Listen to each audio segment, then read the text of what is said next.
Bienvenue à tout le monde en cette belle journée des Premières Nations. Je me présente, mon nom c'est Mélissa Mollen-Dupuis, je fais partie de I Don't Know More Québec.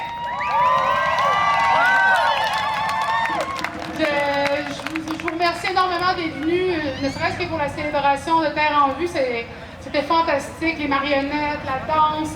Écoutez, Terre en Vue fait depuis des années des activités pour les Premières Nations, pour qu'on ait une présence en ville. Et on est parti d'Émilie-Gamelin, maintenant on est à la place des festivals.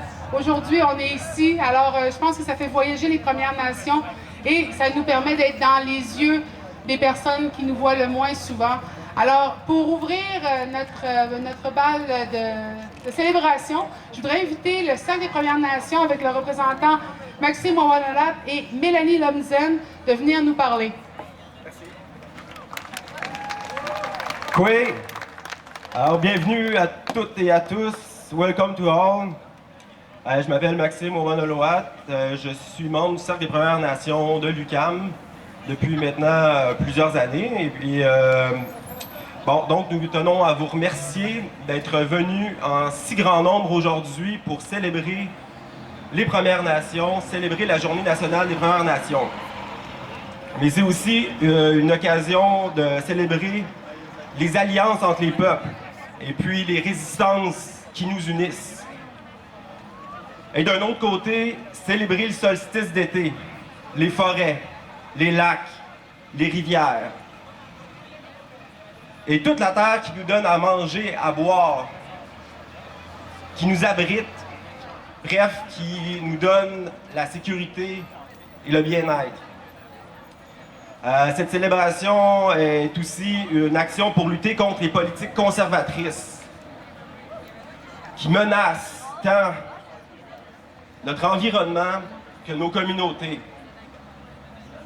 On est venu dire que les territoires sur lesquels nous vivons ne sont pas à vendre.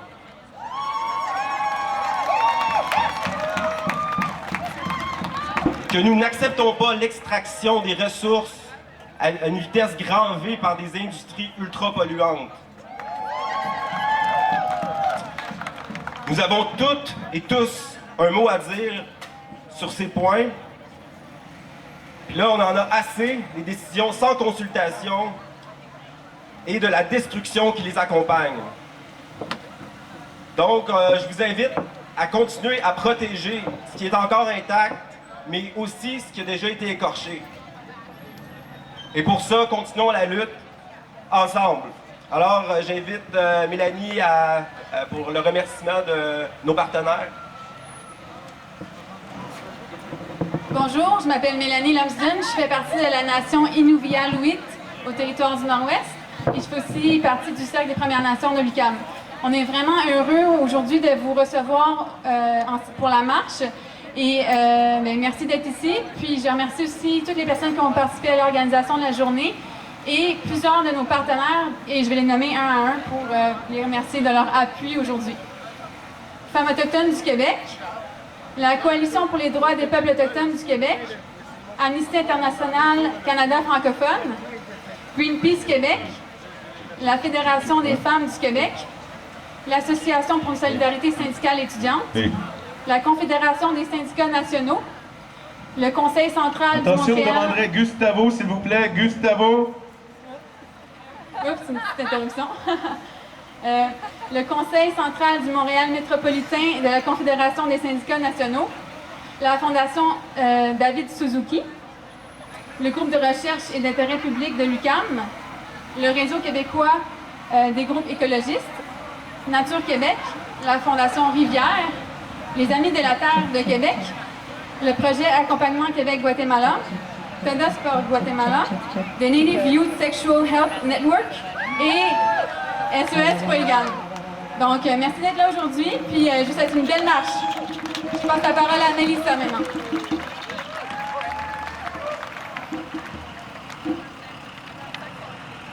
Je vais attendre ma collègue Wydia Larivière, sans qui tout ceci, ça a commencé avec une discussion sur Facebook. Fait que merci M. Mark Zuckerberg. Alors, nous, ça fait aujourd'hui littéralement 6 mois, jour pour jour, qu'on a commencé les marches à Montréal pour I Don't Know More. Ça a commencé le 21 décembre, notre première marche I Don't Know More. Et oui, on est encore là! 21 juin.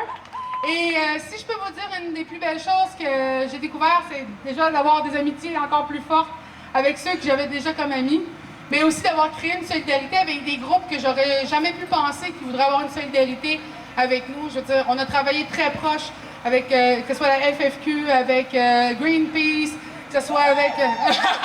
vous reconnaissez, hein? Et que ce soit avec toutes sortes d'organismes, je veux dire, même pour se rendre prochainement, on va aller en Alberta pour témoigner des sables bitumineux, parce que c'est un projet qui va toucher tout le monde au Canada, qu'on soit autochtone, non autochtone, francophone, anglophone.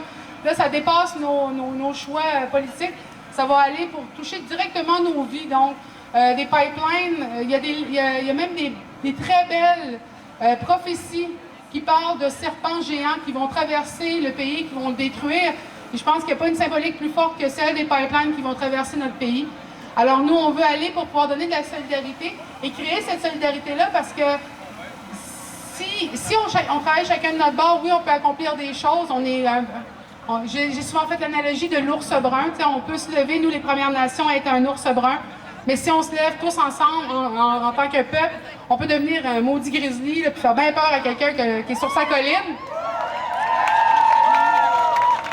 Donc, 21 décembre, c'était pas la fin du monde, c'était une révolution autochtone. Et qu'on est bien content que vous soyez ici aujourd'hui. Puis on remercie vraiment la solidarité que vous pouvez permettre de créer parce que je viens quand même d'une jeunesse où est-ce qu'on était vraiment, c'était la ségrégation autochtone et non autochtone. Puis maintenant, je veux dire, on marche ensemble. Donc, moi, ça donne de l'espoir pour les 7 générations futures si on peut continuer dans cette allée-là. Alors, je vous dis, Tchinish maintenant, tout le monde. Merci d'être là.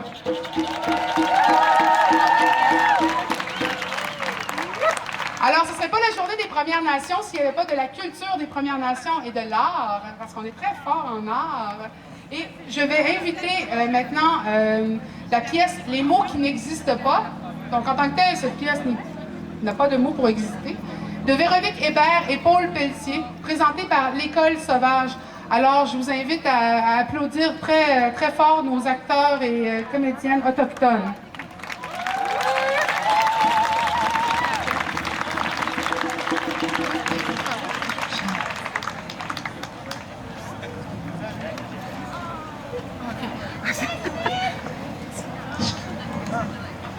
Manifestation pacifique pour la Journée nationale des Autochtones.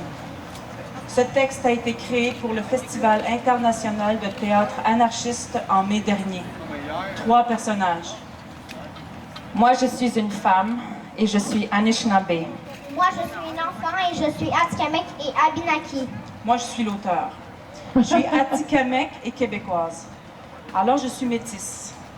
Mon ancêtre était le premier colon français arrivé en terre d'Amérique. Il s'appelait Louis Hébert et il était apothicaire. Moi, je suis auteur. C'est quoi un anarchiste?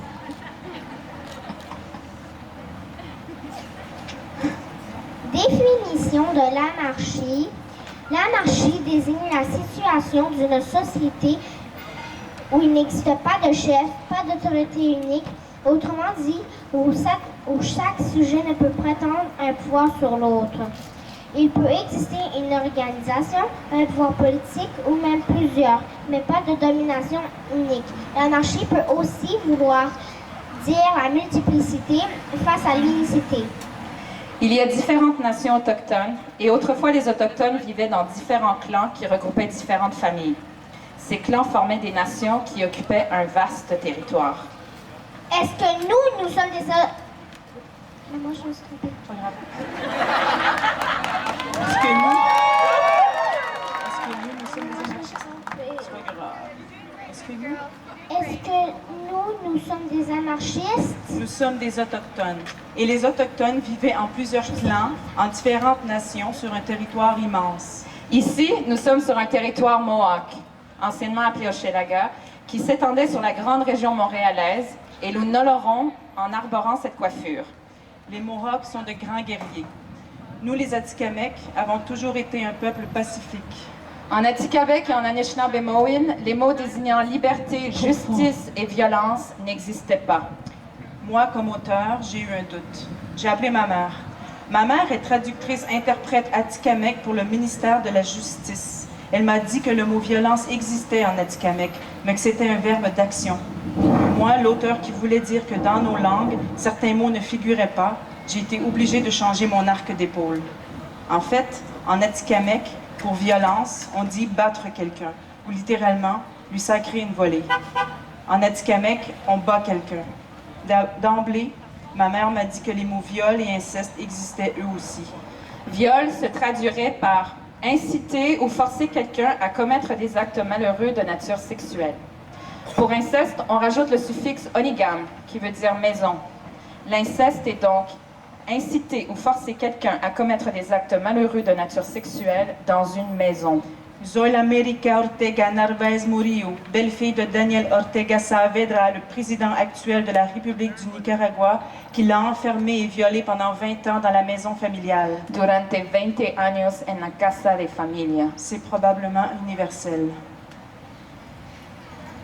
Les mots liberté et justice, selon ma mère, n'existaient effectivement pas en atikamekw. Pourquoi? Ils ont été créés pour répondre au monde judiciarisé des non-autochtones. C'est quoi des mots qui n'existent pas? Ce sont des choses qui n'ont pas de prise sur la conscience. Ça veut dire que ces choses n'existent pas? Parfois, des choses sont si naturelles qu'elles vont de soi avec la vie. Comme quoi? Le soleil. Dans Pieds nus sur la terre sacrée, Mato Kouapi dit, à la page 51, Nous croyons que le soleil est partout. Il est le plus grand de tous sans lequel nous ne pourrions vivre. La danse du soleil est si sacrée pour nous que nous n'en parlons presque pas. De quoi donc on ne parle pas, nous? De liberté et de justice. qu'est-ce que la liberté pour un Autochtone? Est-ce que c'est vrai que ça va de soi? Avons-nous déjà été libres? C'est quoi la liberté? La liberté, c'est quand le soleil brille, que les abeilles volent avec les oiseaux dessus de nos têtes dans le ciel. C'est quand les fleurs mironnent et que l'herbe est douce comme une chouchou. Le fait d'être aussi proche de la nature garde l'esprit sensible et en contact avec les pouvoirs invisibles. Y a-t-il une justice même dans la nature? Connections between people and animals and trees create a balance without the need of language. Une justice sans le langage? Paul Pelletier dit que si Hélène Pedneau était encore en vie, elle dirait « Y a-t-il une justice dans la salle? Y a-t-il une justice pour les femmes et les enfants? Les enfants! Y a-t-il une justice pour les animaux, les lacs et les forêts? C'est quoi la justice? La justice quand personne ne pleure. Les mots liberté et justice n'existent pas en Atikamekw. Alors, un comité de technolinguistes Atikamekw a créé de nouveaux mots pour que les Atikamekw traduisent en justice puissent comprendre le système judiciaire auquel ils faisaient face. Le néologisme Atikamekw pour parler de liberté est utilisé dans le sens de remettre en liberté. De même, le néologisme Atikamekw définissant justice se traduit par jugement et non pas justice. Bien entendu, le lexique judiciaire créé en langue atikamekw n'est pas parfait. Par exemple, pour traduire palais de justice, on dira palais de jugement. Pour dire complice, on dira compagnon de crime. Est-ce que c'est violent, un compagnon de crime? Maman, c'est quoi la violence?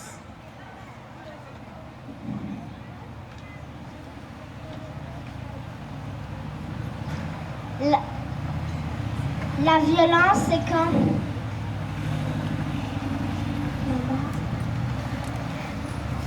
La violence, c'est quand une tornade se forme réellement à cause d'une personne ignoble. La violence, c'est quand les gens se tapent sans rien pouvoir se dire. C'est quand les fleurs, l'herbe et les nuages deviennent gris, noirs et blancs comme l'air de la fin du monde. Il y a quelques jours, la première femme à occuper le poste de grande chef de la nation Atikamekw a démissionné, juste avant le solstice quand le soleil s'arrête. La journée nationale des Autochtones, c'est quand le soleil s'arrête. Trop de tension avec les autres chefs. La journée la plus longue de l'année. Elle se sentait isolée. Une année, c'est le temps que prend la Terre. 365 jours et un quart de jour sans jamais s'arrêter pour faire une révolution. Ma décision sonne l'alarme, dit-elle. Et moi? Envers qui dois-je être solidaire? Ma nation ou ma condition de femme? La Terre ne s'arrête jamais. Parce que c'est exigeant la révolution, et donc un travail très féminin. Vous venez d'entendre les mots qui n'existent pas. Texte de Véronique Hébert et de Paul Pelletier, avec certains textes de Jasmine Hébert et de Pieds nus sur la terre sacrée, interprétés par Émilie Monet, Jasmine Hébert et Véronique Hébert. Les mots qui n'existent pas en disent long sur nos silences.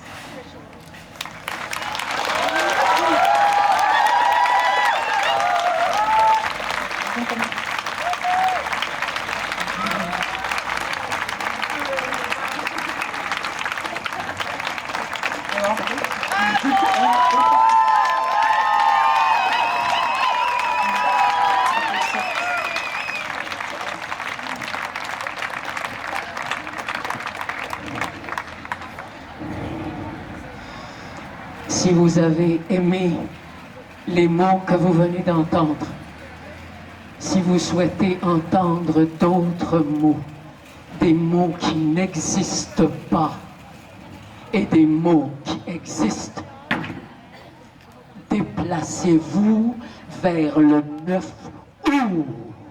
Le 9 août est la journée internationale des Autochtones. Nous y créerons un nouveau solstice.